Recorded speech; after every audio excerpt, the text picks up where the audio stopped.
Four 5 vocabulary words தான் பார்க்க போறோம். அதுல ஃபர்ஸ்ட் ஒன்று என்னன்னா அஃபினிட்டி. அஃபினிட்டி அப்படின்னா sympathy for someone or something. இப்போ வந்து நம்ம ஒருத்தவங்களை பார்க்கும்போது ஒரு அனுதாபமான ஒரு தாட் வரும்ல, அதுதான் வந்து அஃபினிட்டி அப்படின்னு சொல்றாங்க. செகண்ட் ஒன்று என்னன்னா என்கம்பஸ். என்கம்பஸ் அப்படின்னா to include different types of things, அதை தான் வந்து சொல்றாங்க. அது எப்படின்னா ஒரு ஃபெஸ்டிவலுக்கு வந்து மியூசிக் தான் வந்து எல்லாமே, அந்த மியூசிக் வந்து இல்லைன்னா எதுவுமே இல்லை, அதுதான் வந்து என்கம்பஸ் அப்படின்னு சொல்றாங்க. தேர்ட் ஒன் என்னன்னா பார்ஷனன்ட். பார்ஷனன்ட் அப்படின்னா relating directly to the subject. அப்படின்னா என்ன சொல்றாங்கன்னா ஒரு பொருத்தமான ஒரு சப்ஜெக்ட் இருந்தா மட்டும்தான் ஒண்ணு வந்து பண்ண முடியும். ஃபார் எக்ஸாம்பிள், இப்போ வந்து நம்ம ஒரு கோர்ட்டுக்கு ஒரு கேஸ் எடுத்துட்டு போறோம்.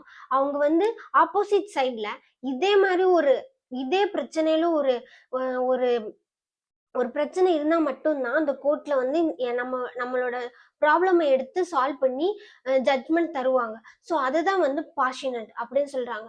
ஃபோர்த் ஒன் என்ன சொல்றாங்கன்னா சப்ஸ்டான்ஷியலி.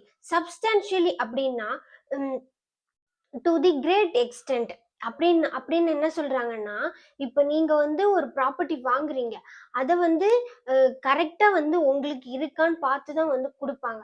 அதுதான் வந்து சப்ஸ்டான்ஷியலி அப்படின்னு சொல்றாங்க. ஃபிஃப்த் ஒன் என்ன சொல்றாங்கன்னா கிளான்ஸ். கிளான்ஸ் அப்படின்னா to the great look. Great அப்படின்னா கண்ணோட்டம். இப்போ வந்து ஒரு தீஃப் வந்து உங்களை பார்த்துட்டே இருக்காங்க, அதுக்கு எதுக்குன்னா ஜுவல்ஸை வந்து திருடிட்டு போறதுக்காக, அதை தான் வந்து கிளான்ஸ் அப்படின்னு சொல்றாங்க. தேங்க்யூ.